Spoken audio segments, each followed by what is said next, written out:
Opposition leader NORTON raised concerns about government's planned move to auction the country's remaining oil blocks, saying that the process reeks suspicion in the wake of all the allegations of fraud laying at the feet of Vice President Dr. Bharrat Jagdeo. Many Guyanese were legitimately alarmed when they heard Sue say in the Vice documentary, and I quote, "Other amounts of money before this has been much bigger, like the oil company."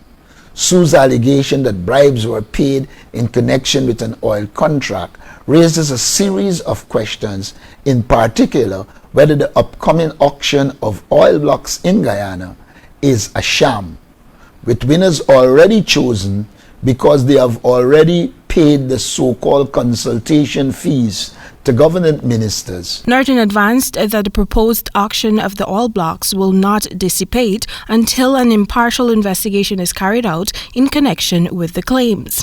Additionally, he pointed out that several measures should be implemented to improve transparency and accountability during the auction process. 1. Clear criteria as to the minimum requirements any applicant must satisfy.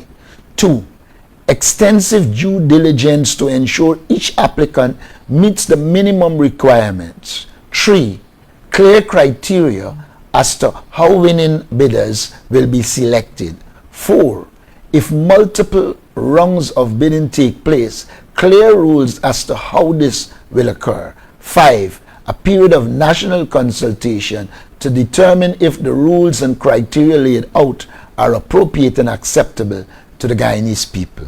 Meanwhile, Jagdeo, during a recent press conference, highlighted that onshore blocks will not be on the table for auctioning. He further stated that government would have to consider several policy decisions leading to the auction. In February of this year, it was revealed that government had received an overwhelming number of proposals from various oil operators for them to assist Guyana with establishing a national oil company.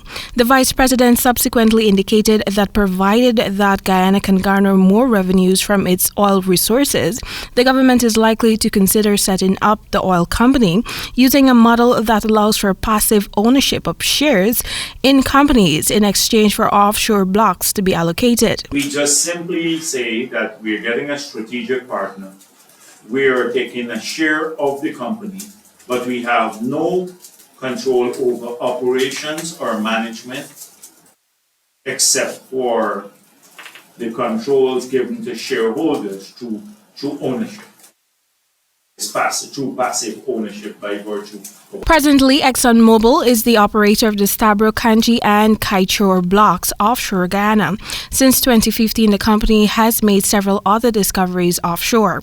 The government, according to Jagdeo, is working on crafting a modified production sharing agreement (PSA) to ensure more revenues at the oil blocks. The opposition leader also reiterated a call for civil society and the international community to join the push for Vice President to step aside or be fired in order to facilitate an impartial probe. Temika Rodney reporting for the HGB Nightly News.